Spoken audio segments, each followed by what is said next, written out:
Hello dear students, welcome to the Navdeep search physics class. तो अपने चल रहा था फिजिक्स में न्यूक्लियर फिजिक्स का चैप्टर, जो कि राजस्थान बोर्ड में तो 15 चैप्टर और सीबीएसई बोर्ड में ये चैप्टर नंबर 13 है। और आज अपने इसका पार्ट नंबर 10 करने जा रहे हैं इंग्लिश मीडियम के स्टूडेंट के लिए। आज जो अपने टॉपिक डिस्कस करेंगे वो है अल्फ़ा डी के और गामा डी के। देखो दोनों ही टॉपिक क्या हैं कि ये तीन टॉपिक है मेन, तो अल्फ़ा बीटा और गामा डी के। तो बीटा डी के थोड़ा सा बड़ा टॉपिक था, उस पर मैं अलग वीडियो बनाऊंगा, लेकिन आपको बता दूं कि ये तीनों ही टॉपिक है ना, थोड़े से हार्ड हैं ये टॉपिक। और इसमें से क्वेश्चन जो पूछे जाने के चांस है वो 10 या 20% चांस होते हैं। 80% चांस मैंने आपको बताया था कि जो रदरफोर्ड सोडी का लॉ है उसमें से ज़्यादातर क्वेश्चन आपका पूछा जाता है, या आगे जो न्यूक्लियर वाला चैप्टर, सॉरी न्यूक्लियर आपकी जो आएगी इसमें प्लांट आएगा, उसमें से ज़्यादातर क्वेश्चन पूछे जाते हैं। तो वहाँ वो वाले टॉपिक अपने को ज़्यादा कवर करने हैं। इसमें जो मेन मेन बातें हैं वो आपको याद रखनी पड़ेंगी। तो चलिए स्टार्ट करते हैं आज की वीडियो। तो देखिए आज का अपना जो पहला टॉपिक है वो है अल्फ़ा डी के। और बुक में ये टॉपिक आप बुक से इसको मत पढ़ना, मैं आपको पहले कह रहा हूँ, नहीं तो आप पछताओगे, क्योंकि बुक में बहुत ही ज़्यादा यानी कि ये उलझन वाला दे रखा है। तो मैंने इसको आसान करके और अलग अलग पॉइंट बना के इस टॉपिक को डिस्कस किया है। तो आप यहीं से करना, ये टॉपिक स्पेशली आपको कह रहा हूँ। बाकी टॉपिक्स आप बुक से पढ़ सकते हो, लेकिन ये टॉपिक अगर आप बुक से पढ़ने लग गए ना तो फिर आपका क्या है कि समझ में नहीं आएगा बुक से। तो इसको देखो क्या होता है अल्फ़ा पार्टिकल। सबसे पहले इनके बारे में जानते हैं कि alpha particles are the helium nucleus. Alpha particle क्या होती हैं? हीलियम न्यूक्लियस होती हैं। इनको 2He4 से अपने लिखते हैं। मतलब मेनली क्या होता है, अल्फ़ा पार्टिकल जो होता है हीलियम एलिमेंट ही होता है। ठीक है ना, हीलियम का एक एटम होता है, उसको अपने क्या बोल देते हैं? हीलियम न्यूक्लियस को अल्फ़ा पार्टिकल बोल देते हैं। नेक्स्ट पॉइंट क्या है कि when an alpha particle is emitted from A nucleus, its atomic number z decreases 2 and atomic mass या मास नंबर डिक्रीजेज बाय 4। यानी कि जिस भी न्यूक्लियस से आपका अल्फा पार्टिकल इमिट होगा उसका जो एटॉमिक नंबर है, मतलब जो अपने पास नया न्यूक्लियस आएगा उसका एटॉमिक नंबर तो 2 कम होगा, और जो इसका क्या है कि मास नंबर है या जो आप एटॉमिक मास कह देते हो वो 4 कम हो जाता है, 4 से कम हो जाता है। तो नेक्स्ट देखो क्या है कि so equation of alpha D के कैन बी रिटन एज, मतलब अल्फा पार्टिकल जब इमिट होता है तो उसकी इक्वेशन को आप कैसे लिख सकते हो? जो चीज़ें अपने थ्योरेटिकली लिखी है उसको आप देखो मैथमेटिकली लिख रहे हैं कि कोई आपके पास एक्स एलिमेंट है, कोई भी एलिमेंट हो सकता है, ये वाला एक्स है जो, और जेड इसका क्या है? एटॉमिक नंबर है, और ए इसका क्या है? मास नंबर है या एटॉमिक मास है। जब इसमें से क्या है आपका ये वाला अल्फा पार्टिकल इमिट होगा, ये 2He4 आपको अल्फा लिखा हुआ नहीं मिलेगा कहीं ऐसे भी, प्लस में अल्फा लिखा मिल जाएगा। अल्फा पार्टिकल की जगह आपको याद रखना क्या लिखा हुआ मिलेगा? 2He4 लिखा हुआ मिलेगा। तो 2He4 तो अल्फा पार्टिकल हो गया। अब देखो क्या है कि मास नंबर जो नया जो यहाँ पे एलिमेंट आएगा, मैंने आपको कहा था कि रेडियो एक्टिविटी की जब इंसिडेंट होती है तो उसमें क्या होता है? नया पार्टिकल बनता है या नया एलिमेंट बनता है। तो जो ये नया एलिमेंट है इसका एटॉमिक मास कितना हो जाएगा, सॉरी एटॉमिक नंबर कितना हो जाएगा? Z-2, और जो इसका मास नंबर या एटॉमिक मास है वो A-4 हो जाएगा आपके पास। ठीक है ना, ये बनेगा। तो अब मान लो कि यहाँ पे अगर मैं कह दूँ आपको भाई यहाँ था 11 था पहले, ठीक है, जेड की वैल्यू 11 थी, तो यहाँ कितनी रहेगी? 9 रह जाएगी। तो आपको जब भी ऐसी इक्वेशन आ जाए, इक्वेशन में मान लो कि आपको क्या है कि आपको कह दें भी ये इक्वेशन सही है या गलत, तो आपको पता है क्या करना है? यहाँ इस साइड वालों में दोनों z को ऐड कर दो। जब आप दोनों z को ऐड करोगे तो z-2 में 2 ऐड करोगे तो ये z ही आएगा, क्योंकि ये -2 से +2 कैंसिल हो जाएगा। और ऊपर वाले a-4 में जब आप 4 ऐड करोगे तो ये क्या आ जाएगा? a। मतलब जैसे आप केमिकल इक्वेशन में लिखते हो ना भी, दोनों साइड नंबर ऑफ एटम या नंबर ऑफ जो आपके मॉलिक्यूल है वो सेम होने चाहिए, जितने इधर मॉलिक्यूल है उतने इधर होने चाहिए। तो वही चीज़ यहाँ पे है कि यहाँ पे आपका एटॉमिक मास और एटॉमिक नंबर दोनों साइड क्या होना चाहिए? सम इक्वल होना चाहिए। मतलब इसका सम करोगे जब आप, तो आपके क्या होना चाहिए? इधर वाले के सम के इक्वल आना चाहिए ये वाला। अब नेक्स्ट लाइन जो सबसे ज़्यादा यूज हो गए नेम इनके, ठीक है ना, कि जो रेडियो एक्टिव एलिमेंट आप ले रहे हो, एक्स मान लो रेडियो एक्टिव एलिमेंट आपने लिया, तो इसको अपने क्या बोल देते हैं? पेरेंट न्यूक्लियस बोल देते हैं। मतलब ये वाला जो एलिमेंट है ये, इसको क्या बोलेंगे? पेरेंट न्यूक्लियस बोलेंगे, या कई बार पेरेंट एटम भी लिखा होता है। ठीक है। और जो आपके पास वाई बनेगा, ये वाई लिखा हुआ है यहाँ पे, वाई बनेगा उसको अपने डॉटर न्यूक्लियस बोल देते हैं, क्योंकि इसी से ये बनता है। तो ये यहाँ पे एक फादर का काम करता है, यानी माता पिता का काम करता है, पेरेंट्स का। और ये यहाँ पे क्या है, डॉटर लिखा हुआ है, डॉटर इसका नाम लिख दिया, सन नहीं लिखा। आप में से कई सोच रहे होंगे कि सर सन क्यों नहीं लिखा, तो डॉटर क्या है, आप ऐसे मान सकते हो कि स्त्रियों को प्रधानता दी है, तो इस कारण लिख दिया, ठीक है ना। तो ये इनके नेमिंग है भी। जो इस साइड लेफ्ट हैंड साइड वाला होगा उसको अपने पेरेंट न्यूक्लियस बोलेंगे, न्यूक्लियस बोलेंगे, और जो राइट हैंड साइड में एलिमेंट बनेगा उसको डॉटर न्यूक्लियस बोल देंगे। आगे दोनों ही नाम बहुत ही काम आएंगे, ये आपको याद रखने दोनों ही नाम। अब नेक्स्ट देखो, नेक्स्ट क्या है आपके पास कि alpha decay occurs for those nuclei whose mass number is a greater than 210। मतलब कि अल्फा डी के किस में होता है, किन पार्टिकल या किन न्यूक्लियस में होता है कि उन न्यूक्लियाई के लिए अल्फा इमिट होता है, अल्फा पार्टिकल इमिट होते हैं जिनका जो मास नंबर है यानी ए है उसकी वैल्यू क्या हो, 210 से ग्रेटर देन हो, ठीक है ना। उन्हीं में अल्फा पार्टिकल बाहर निकलेंगे, इमिट होंगे, बाकी में नहीं होंगे। तो अल्फा पार्टिकल इमिट होने के लिए अगर आपको कंडीशन पूछ ले तो ये कंडीशन है भी ए क्या होना चाहिए, ग्रेटर देन 210 होना चाहिए, उनमें अल्फा पार्टिकल निकलते हैं। और दूसरा क्या है कि after alpha DK size and mass number of the nucleus decreases. आपने ये देखा है भी अल्फा डीके जब हो जाता है तो ये वाला जो एलिमेंट बनता है इसका क्या है कि मास नंबर भी डिक्रीज़ हो गया और एटॉमिक नंबर भी डिक्रीज़ हो गया। तो मतलब इसका साइज़ भी क्या हो जाता है, डिक्रीज़ हो जाता है। क्योंकि आपको मैंने बताया कि देखो जो आपका वॉल्यूम होता है, वॉल्यूम जब मैंने बताया था कि वॉल्यूम ऑफ न्यूक्लियस तो V is proportional to A आया था। तो मतलब जब A डिक्रीज़ हो रहा है तो इसका वॉल्यूम भी क्या हो जाएगा, डिक्रीज़ हो जाएगा। इसका मतलब क्या है कि जो आपका नया न्यूक्लियस आएगा, न्यूक्लियस आएगा, नया एलिमेंट आएगा, उसका क्या है कि जो मास नंबर है वो कम हो गया, तो मतलब उसका साइज़ और क्या हो जाएगा, सॉरी न्यूक्लियस का साइज़ क्या हो जाएगा, डिक्रीज़ हो जाएगा, क्योंकि उसका वॉल्यूम भी क्या हो गया, डिक्रीज़ हो गया। और यहाँ पे एक चीज़ और लिखी आगे, and nucleus goes towards the stability. Nucleus कहाँ जाता है, स्टेबिलिटी की तरफ जाता है। अब स्टेबिलिटी कैसे, मैंने आपको ये एक ग्राफ बताया था जो सॉरी उसमें आया था कि जो मास नंबर और इसकी बाइंडिंग एनर्जी, तो मैंने लास्ट वालों के लिए बताया था कि लास्ट वालों के लिए बाइंडिंग एनर्जी क्या होती है, पर न्यूक्लियन कम होती है, और स्टार्टिंग वाले न्यूक्लियस के लिए कम होती है, बीच वालों के लिए हाईएस्ट होती है। तो अब आपका जब एटॉमिक नंबर क्या हो गया, सॉरी एटॉमिक मास डिक्रीज हो गया, तो आपका एलिमेंट इस साइड आ जाएगा। मतलब जो एलिमेंट पहले यहाँ पे था वो यहाँ पे आ जाएगा। तो मतलब उसकी पर न्यूक्लियन बाइंडिंग एनर्जी क्या होगी, इंक्रीज होगी, क्योंकि बीच वालों के लिए क्या होती है, इसकी वैल्यू हाईएस्ट होती है। तो जब डिक्रीज होगी तो ये वाला जो न्यूक्लियस है आपका क्या हो जाएगा, स्टेबल हो जाएगा। तो आपको याद रखना है भी अल्फा और बीटा डीके या गामा डीके कुछ भी होता है तो उसमें जो नया न्यूक्लियस बनता है वो स्टेबल होता है, ठीक है ना। अब नेक्स्ट पॉइंट क्या है कि it is seen that the mass of parent nucleus is greater then mass of daughter nucleus and alpha particle. भी क्या हुआ, एक्स से आपने अभी बनाया है भी, एक्स को जब आप रेडियो एक्टिव कोई न्यूक्लियर है तो वो वाई और प्लस में यहाँ पे अल्फा पार्टिकल निकलता है, 2He4 लिखा था। अब देखो ये एक एक्सपेरिमेंट रिजल्ट है, इसमें आप ये नहीं कह सकते भी ये सर आपने कैसे कह दिया। एक्सपेरिमेंटली ये चीज़ देखी गई, क्या देखा गया कि इन दोनों के मास को ऐड किया गया, ठीक है ना। और इन दोनों के मास देखो एक्स से ये दोनों बन रहे हैं, वाई और अल्फा दोनों बन रहे हैं ना, तो इसका मतलब इन दोनों का मास इसके सेम आना चाहिए। भी मान लो कोई आपके पास पत्थर का टुकड़ा है, पहले कितना था, 20 किलो का था ये, अब आपने इसको दो पार्ट्स में डिवाइड कर दिया, एक आ गया आपके पास 15 किलो का और एक 5 किलो का। तो मतलब क्या हो गया, आपके पास मास तो टोटल कंजर्व रहा भी, जितना इस साइड मास था पहले उतना ही बाद में मास था। तो होना तो ऐसा ही चाहिए था भी, इनका मास इसके मास के क्या होना चाहिए था, इक्वल आना चाहिए था। लेकिन वास्तव में क्या हुआ, एक्सपेरिमेंटली देखा गया कि जो डॉटर न्यूक्लियस और अल्फा पार्टिकल हैं इनका मास इस एक्स के कंपैरिजन में कम आता है, ठीक है ना। मतलब एक्स ग्रेटर देन क्या होता है, इन दोनों के मास से ग्रेटर देन होता है। तो मतलब एक्स टूटा, लेकिन क्या हुआ यहाँ पे, जो आपके डॉटर न्यूक्लियस और अल्फा पार्टिकल आए उनका मास तो कम आया।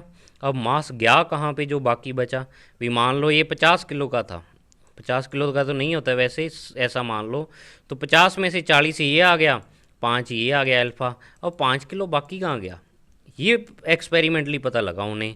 अब वो सोचने लगे साइंटिस्ट कि ये 5 किलो मास कहाँ गया। तो फिर वही चीज़ यहाँ पे लगी जो आपने बाइंडिंग एनर्जी में पढ़ी थी। बाइंडिंग एनर्जी आपने क्या कहा था कि बाइंडिंग एनर्जी में भी मास डिफेक्ट आता है, तो वो मास डिफेक्ट किस में चेंज हो जाता है, एनर्जी में चेंज हो जाता है। अब यहाँ पे भी जो मास कम आ रहा है आपका, जो आपके डॉटर न्यूक्लियस हैं उसका मास जो कम आ रहा है, वो कहाँ पे चेंज हो जाता है मास आपका, एनर्जी में चेंज हो जाता है। लेकिन वहाँ तो आपने पढ़ा था एक ही एलिमेंट के लिए। एक चीज़ याद रख लो आप यहाँ पे कि जो आपने बाइंडिंग एनर्जी पढ़ी थी वो आपका कोई एक ही न्यूक्लियस होता था, इसकी बाइंडिंग एनर्जी होती थी। अब आपको जो यहाँ पे एनर्जी पढ़ोगे, ये एक न्यूक्लियस किस में चेंज हो गया, 2 या 3 पार्ट में चेंज हो गया। मान लो यहाँ पे एक वाई आ गया, एक आपका अल्फा पार्टिकल आ गया, तो ऐसे चेंज हो गया। तो अब देखो ये क्या है लिखा हुआ है यहाँ पे कि this defect in mass represent in the form of energy, यानी मास में इस डिफेक्ट को अपने किससे शो करते हैं, एनर्जी से शो करते हैं। और this energy is called disintegration energy. इस एनर्जी को अपने क्या बोल देते हैं, डिसइंटीग्रेशन एनर्जी बोल देते हैं, क्योंकि ये एनर्जी रिलीज तब होती है जब आपका न्यूक्लियस है जो वो क्या होता है, डिसइंटीग्रेट होता है। डिसइंटीग्रेट का मतलब आपको मैंने बताया था, जब आपको लैम्डा बताया था तो लैम्डा के 2 नाम बताए थे, इसको या तो डीके कांस्टेंट या डिसइंटीग्रेशन कांस्टेंट कहते हैं। तो डिसइंटीग्रेशन एनर्जी तब कहते हैं क्योंकि इसमें आपका जो न्यूक्लियस है वो डिसइंटीग्रेट होता है, मतलब ब्रेक होता है, टूटता है, ठीक है ना। तो तब इसको डिसइंटीग्रेशन एनर्जी बोल देते हैं और इसको अपने क्यू से रिप्रेजेंट करते हैं, ये इसका सिंबल है क्यू, ठीक है। अब अपने ये एनर्जी कैलकुलेट करते हैं। देखो अल्फा डीके के लिए तो एनर्जी देखो क्या आएगी। तो अब अपने क्या एज्यूम कर लेते हैं कि जो एम एक्स है वो मास ऑफ पेरेंट न्यूक्लियस है, ये एज्यूम कर लिया। भी जो एक्स था आपके पास, इसमें क्या आया था, एक मिनट, आपका जो एक्स आया था वो एक्स आपका जब डीके हुआ तो आपको वाई और अल्फा मिले थे, यही आपने इक्वेशन लिखी थी। एक्स ब्रेक होता है तो वाई और यहाँ पे क्या मिलता है, एक अल्फा पार्टिकल इसके साथ मिलता है आपको। तो एम एक्स है वो अपने मास एज्यूम कर रहे हैं, हम पेरेंट न्यूक्लियस का मास है। एम वाई जो मास है वो मास ऑफ डॉटर न्यूक्लियस है। एम अल्फा यहाँ पे अपने मास एज्यूम कर रहे हैं अल्फा पार्टिकल का। और यहाँ पे क्या है कि जो मास डिफेक्ट आता है वो किस में चेंज हो जाता है, एनर्जी में। तो क्यू अपने यहाँ पे मान रही है डिसइंटीग्रेशन एनर्जी है। अब ये क्यू क्या है, क्यू की वैल्यू क्या होगी, तो वो वैल्यू क्या है कि ये रिजल्ट निकाला कि क्यू की जो वैल्यू है अपने क्या करें, आपको पता है एक्स मास बड़ा है और इन दोनों का मास क्या है, इससे कम है। तो अपने एम एक्स में से एम वाई और एम अल्फा वाला क्या कर देते हैं, माइनस।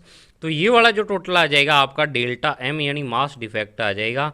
और जब इस मास डिफेक्ट को आप सी स्क्वायर से मल्टीप्लाई करते हो तो क्या आ जाती है, एनर्जी आ जाती है। पर आपने याद रखना है भी ये वाली जो एनर्जी है ना, ये आपकी एनर्जी बाइंडिंग एनर्जी नहीं है, यहाँ इसको डिसइंटीग्रेशन एनर्जी बोलते हैं, क्योंकि यहाँ एक पार्टिकल या एक एलिमेंट दूसरे 2 एलिमेंट में चेंज हो रहा है।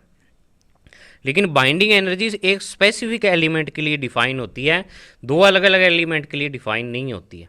तो आप ऐसे कह सकते हो भी ये एक रिएक्शन के लिए डिफाइन कर देते हैं अपने, भी एक टाइप की ये रिएक्शन ही है, जैसे आप रिएक्शन करते हो केमिस्ट्री में, तो उसी के लिए अपने क्या कर देते हैं, डिफाइन कर देते हैं इस एनर्जी को, ठीक है ना।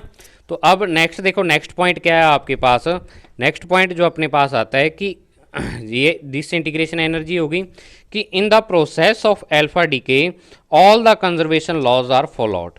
मतलब कि जो आपका अल्फा डीके की प्रोसेस होती है इसमें जितने भी कंजर्वेशन लॉ हैं, चाहे आपका एनर्जी कंजर्वेशन है, चाहे आपका मास कंजर्वेशन है, चाहे आपका क्या है मोमेंटम कंजर्वेशन है, सारे कंजर्वेशन लॉ क्या होते हैं, फॉलो होते हैं अल्फा डीके की प्रोसेस में। तो अब देखो यहाँ पे आगे जो नेक्स्ट 2 पॉइंट है वो डिफाइन किए हुए हैं कि जो आपका law of conservation of linear momentum होता है, मोमेंटम कंजर्वेशन का लॉ होता है उस पर, तो वो लॉ था क्या, वो याद करो आप भी। लॉ ऑफ लीनियर कंजर्वेशन क्या था, लीनियर मोमेंटम का कंजर्वेशन का भी क्या है कि किसी इंसिडेंट से पहले जितना मोमेंटम होता है उतना ही मोमेंटम क्या होता है उस इंसिडेंट के बाद होता है।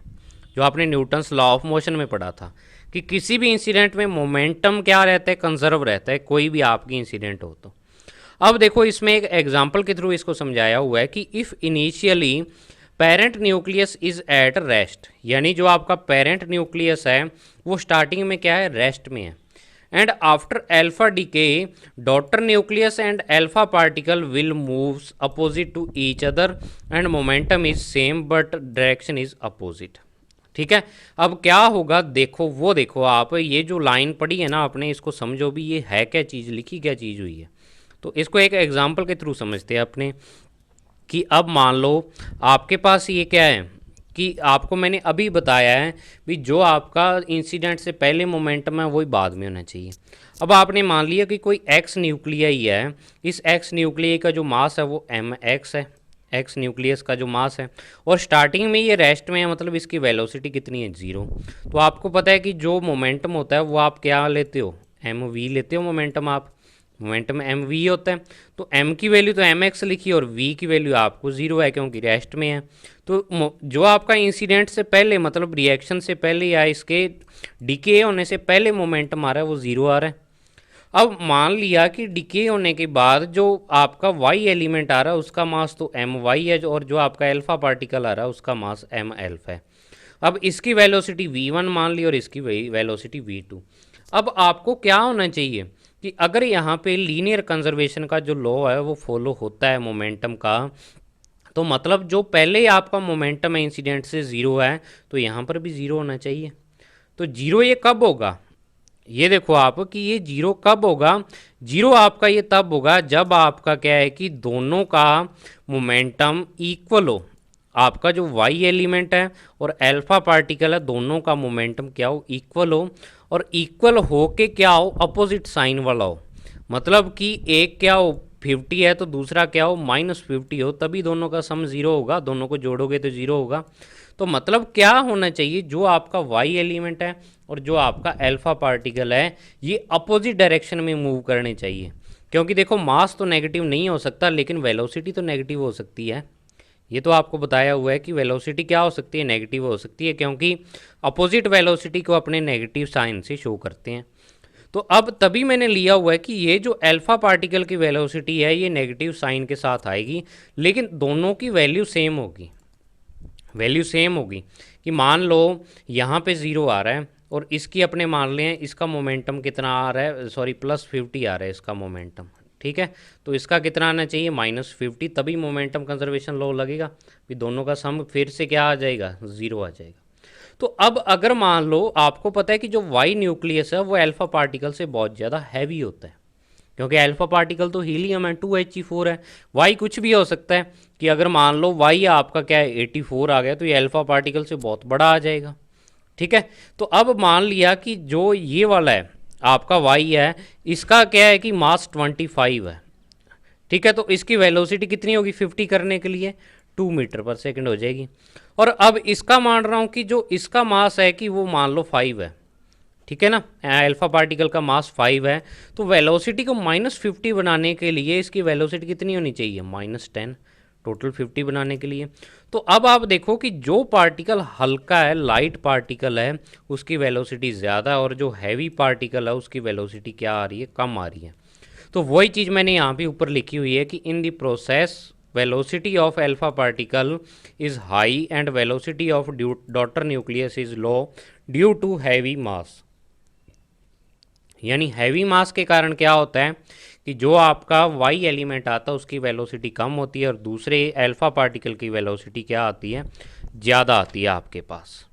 ठीक है ना, तो अब ये आपका चीज़ क्लियर होगी, ऊपर वाली बात भी क्लियर होगी। ये वाली की अपोजिट डायरेक्शन में क्यों जाते हैं, क्योंकि दोनों का मोमेंटम का सम आपको ज़ीरो करना होता है, तभी अपोजिट में जाते हैं, और यहाँ v2 is greater than v1 है। ये बुक में इतनी अच्छी तरह से एक्सप्लेन नहीं किया हुआ, बुक में आपको सीधे ही बता रखा है ये चीज़। ठीक है ना, अब नेक्स्ट देखो, नेक्स्ट पॉइंट क्या है आपके पास कि disintegration energy in alpha DK is mostly associated with the kinetic energy of alpha particle. मतलब जो डिसइंटीग्रेशन एनर्जी क्यों आती है आपके पास, वो क्यों एनर्जी जाती कहाँ है, इस अल्फा पार्टिकल की एनर्जी बन जाती है, क्योंकि अल्फा पार्टिकल की वेलोसिटी ज़्यादा है। तो मतलब अल्फा पार्टिकल की अगर एनर्जी की बात करूँ, काइनेटिक एनर्जी की, तो वो ½ mv² होगी।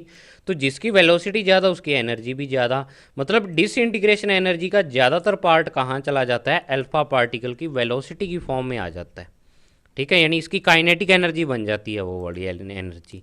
और जो इसका फॉर्मूला होता है काइनेटिक एनर्जी का अल्फा पार्टिकल की का, वो डिसइंटीग्रेशन एनर्जी की फॉर्म में ये होता है A-4/A/Q।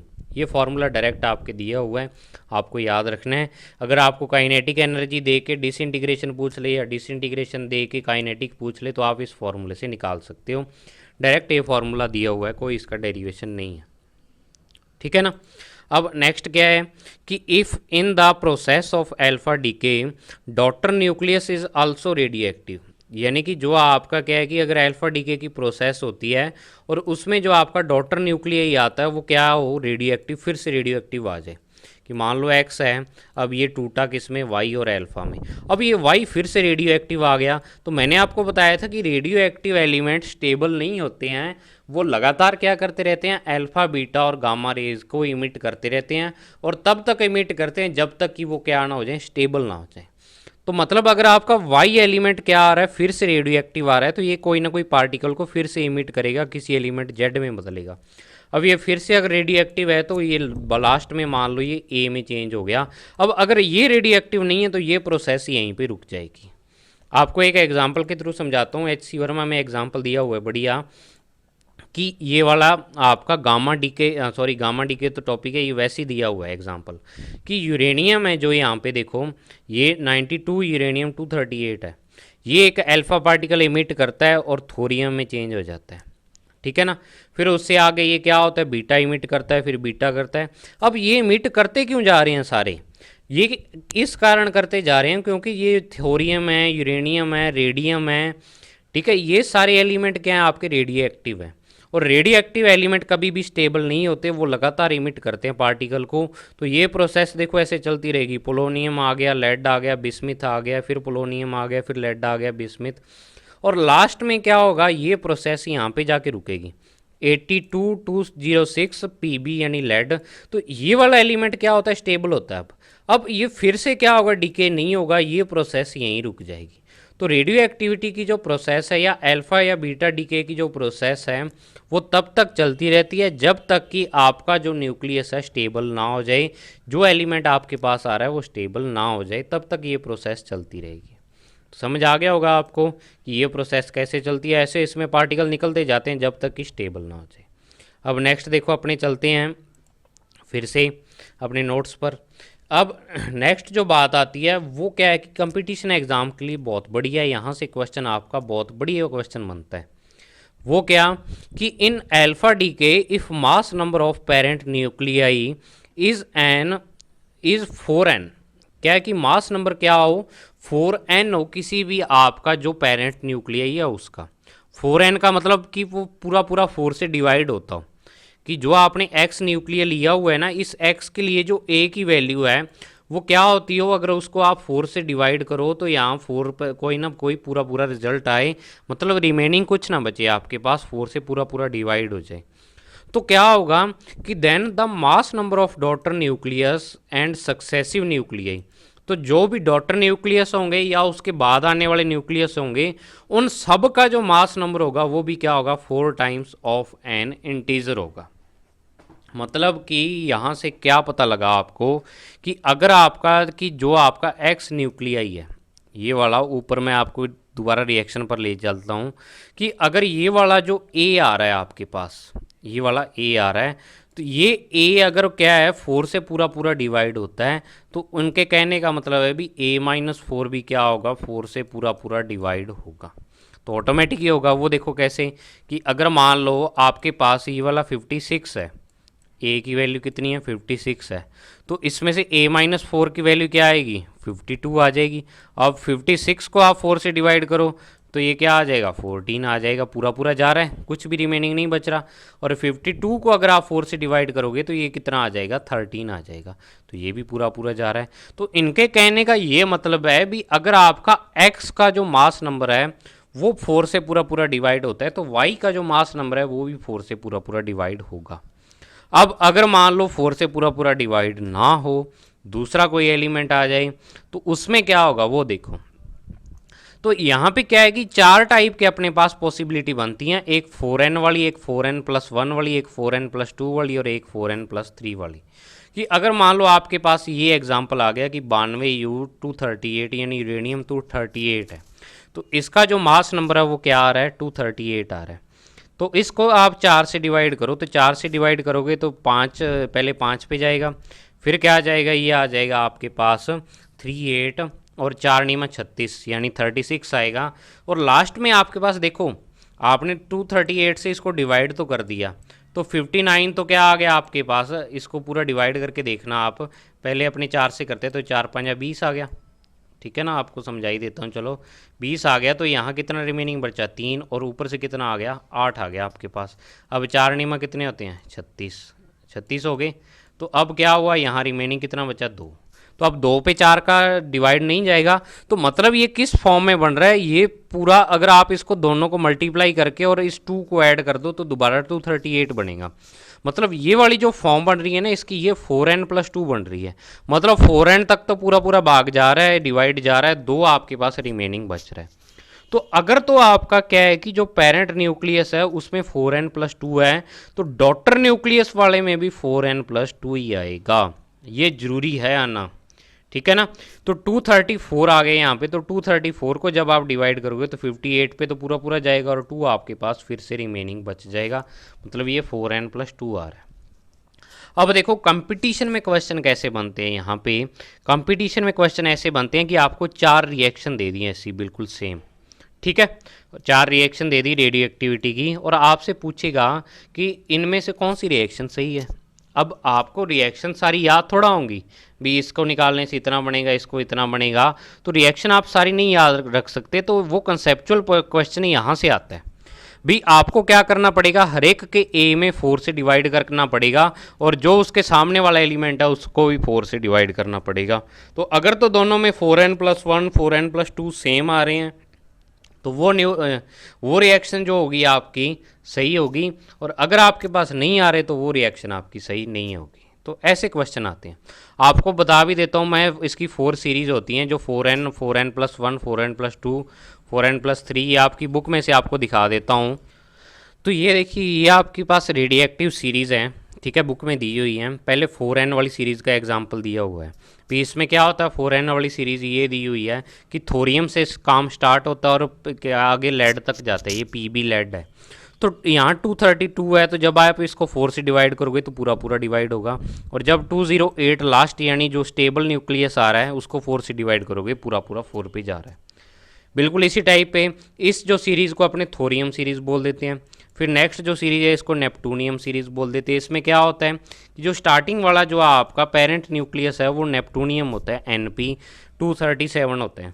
तो अब 237 को आप 4 से डिवाइड करो तो ये क्या होगा, 4 पे डिवाइड करो तो 4 को 5 से करोगे 20, और फिर क्या आ जाएगा आपके पास 3 7, फिर 9 पे जाएगा, और लास्ट में क्या बचेगा, एक रिमेनिंग बच जाएगा। तो मतलब ये 4n+1 वाली सीरीज़ आ गई। तो अब आपका ये वाला जो बिस्मिथ आया है इसका जो एटॉमिक नंबर है वो भी 4n+1 ही बनना चाहिए। तो देखो 208 पे तो पूरा पूरा जा रहा था, यहाँ एक रिमेनिंग बचेगा, तो मतलब ये 4n+1 वाली सीरीज़ है। बिल्कुल इसी टाइप से 4n+2 वाली सीरीज़ यूरेनियम सीरीज़ है, ये आपको दिया हुआ है। इसमें पेरेंट न्यूक्लियस ये बनता है और डॉटर ये बनता है, तो दोनों के ए की वैल्यू देख लो आप, दोनों में सेम आएगी निकाल के। फिर लास्ट जो सीरीज आती है 4n+3 एक्टीनियम। अब आप सोचोगे भी सर 4n+4 क्यों नहीं आती, क्योंकि 4n+4 में ये 4 अगर रिमेनिंग बच गया तो ये दोबारा क्या हो जाएगा, 4 से डिवाइड हो जाएगा, मतलब इसमें 4 का पूरा पूरा भाग जाएगा, पूरा पूरा जाएगा, तो क्या आ जाएगा, ये दोबारा से 4n वाली सीरीज ही स्टार्ट हो जाएगी, ठीक है ना। तो ये क्या है कि रेडियो एक्टिविटी की डिफरेंट सीरीज़ थी जो मैंने आपको बताई हैं। अब नेक्स्ट देखो अपने नोट्स पर दोबारा चलते हैं। तो यहाँ तक तो था अपना ये फ्रॉम बुक मैंने जो लिखा हुआ है, ये बुक से सीरीज आप अगर आप लिखना चाहो तो लिख सकते हो। तो ये अपना अल्फा डीके का टॉपिक था।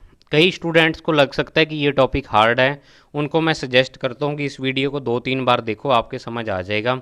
हाँ, ये टॉपिक हार्ड जरूर है, ये मैं खुद ही कह रहा हूँ आपको, क्योंकि सबसे ज़्यादा जो समस्या आती है ना स्टूडेंट्स को इसी टॉपिक में आती है। मेरे को 2 साल हो गए पढ़ाते हुए, ज़्यादातर स्टूडेंट्स जो इस चैप्टर में से समस्या पूछते हैं अपनी, वो इसी टॉपिक में से पूछते हैं।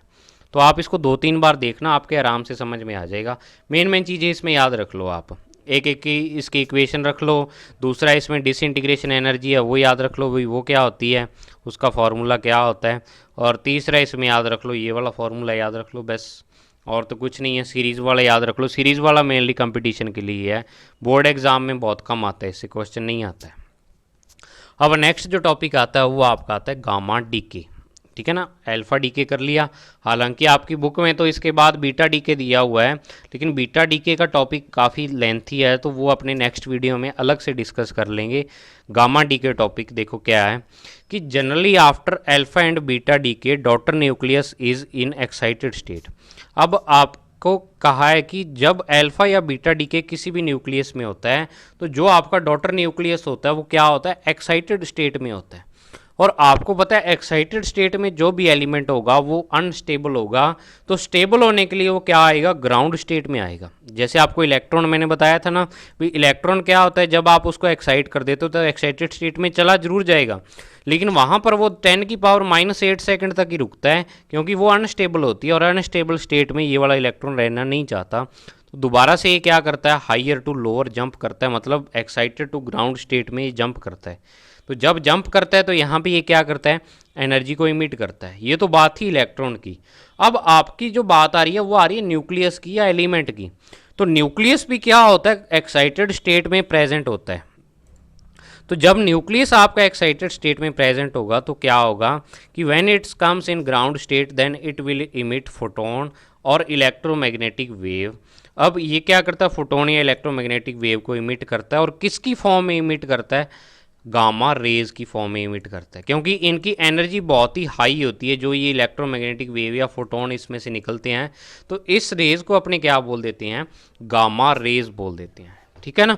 गामा रेज मैंने आपको बताया भी था, जो अपने कंपैरिजन पढ़ा था इसमें, कि गामा रेज सबसे क्या होती हैं, खतरनाक रेज होती हैं, ठीक है ना। ये 30 सेंटीमीटर अगर आपके पास एल्यूमिनियम की शीट है, उसको भी क्या कर जाती हैं, ये आर पार कर जाती हैं। तो अब नेक्स्ट देखो इसमें क्या है कि गामा रेज की फॉर्म में एनर्जी इमिट होती है इसमें। अब इस प्रोसेस को, जो इसकी इक्वेशन है जैसे आपने अल्फा डीके के लिए लिखी थी, तो उसमें क्या है कि गामा रेज की जो इक्वेशन है वो आप कैसे लिख सकते हो, जो आपके पास सामने लिखी है। तो आपको जब अल्फा बीटा और गामा रेज की कंपैरिजन मैंने कराई थी, तो वहाँ पे बताया था कि गामा जब भी इमिट होती है तो ना ही आपका एटॉमिक नंबर चेंज होगा और ना ही आपका जो मास नंबर है वो चेंज होगा। तो यहाँ पे क्या है कि एक चीज़ और लगाई हुई है, वो लगाया हुआ है ये स्टार का सिंबल। ये स्टार का सिंबल देखो किस लिए है कि कोई आपका एक्स न्यूक्लियस है वो एक्स ही रहता है और साथ में गामा रे इमिट करता है। तो ये जो स्टार का सिंबल है ये इंडिकेट्स करता है that this nucleus is in excited state. मतलब है तो एक्स न्यूक्लियस ये और एक्स ये है, लेकिन ये वाला एक्साइटेड में, और एक्साइटेड से किस में चेंज हो जाता है, ग्राउंड स्टेट में। और यहाँ पे जो एनर्जी इमिट होती है वो गामा रेज की फॉर्म में क्या हो जाती है, इमिट हो जाती है, ठीक है ना। अब नेक्स्ट क्या है कि जो आपको क्या लिखा हुआ है नेक्स्ट पॉइंट, कि in gamma decay there is no transformation of one element to another. यानी कि गामा डीके में क्या होता है, एलिमेंट नहीं चेंज होता, जो पहले एलिमेंट था वही बाद में रहेगा, एलिमेंट का कोई ट्रांसफॉर्मेशन नहीं होता। तो एलिमेंट का ट्रांसफॉर्मेशन तो तब होता है जब जेड की वैल्यू चेंज हो। भी क्या है, मान लो कि आपके पास नियोन के लिए है, नियोन के लिए इसकी वैल्यू 10 है, आगे सोडियम आता है तो इसके लिए 11 आ जाती है। अलग अलग एलिमेंट के लिए जेड की वैल्यू अलग अलग होती है, जो उसका एटॉमिक नंबर होता है। तो अब जब जेड बदलेगा तभी तो एलिमेंट चेंज होगा। तो गामा डीके में तो जेड बदलता ही नहीं है, तो इसका मतलब क्या है, जो आपका गामा डीके है इसमें एलिमेंट दूसरे एलिमेंट में चेंज नहीं होगा, बस क्या होगा, एक्साइटेड टू ग्राउंड स्टेट आएगा। अब नेक्स्ट क्या है पॉइंट आपके पास, वो है कि all conservation laws are followed in gamma decay process. यानी गामा डीके की जो प्रोसेस होती है उसमें सारे कंजर्वेशन लॉ का क्या होता है, फॉलो होते हैं। मतलब एनर्जी है, चाहे मोमेंटम है, चाहे मास कंजर्वेशन है, चाहे चार्ज कंजर्वेशन है, सारे लॉ इसमें क्या होते हैं, फॉलो होते हैं। फिर नेक्स्ट जो आता है लास्ट पॉइंट, कि the energy spectrum of gamma rays is linear and discrete. मतलब एनर्जी का स्पेक्ट्रम जो आता है वो लीनियर और डिस्क्रीट आता है, मतलब बिखरा हुआ स्पेक्ट्रम आता है। ये आपको ऐसे का ऐसे याद रखना है। तो ये थे आपके दो टॉपिक, अल्फा और गामा डीके। इनको अच्छे तरीके से आप याद करो, फिर ये आपके याद हो पाएंगे। और लिख लिख के देखो, एक दो बार वीडियो को देखो, आपके आराम से याद हो जाएंगे। इसमें से ज़्यादा क्वेश्चन नहीं आते, ज़्यादा सीरियस नहीं लेना, ज़्यादा हाइपर नहीं होना भी सर हमें तो समझ नहीं आया। जितना समझ आता उतना इसको समझो। बाकी अपने नेक्स्ट बीटा डीके करेंगे, और ये वाला चैप्टर अब आपका लगभग 70 to 80% कंप्लीट हो गया है। इसके बाद सेकंड चैप्टर स्टार्ट करेंगे। तब तक के लिए thank you, have a nice day.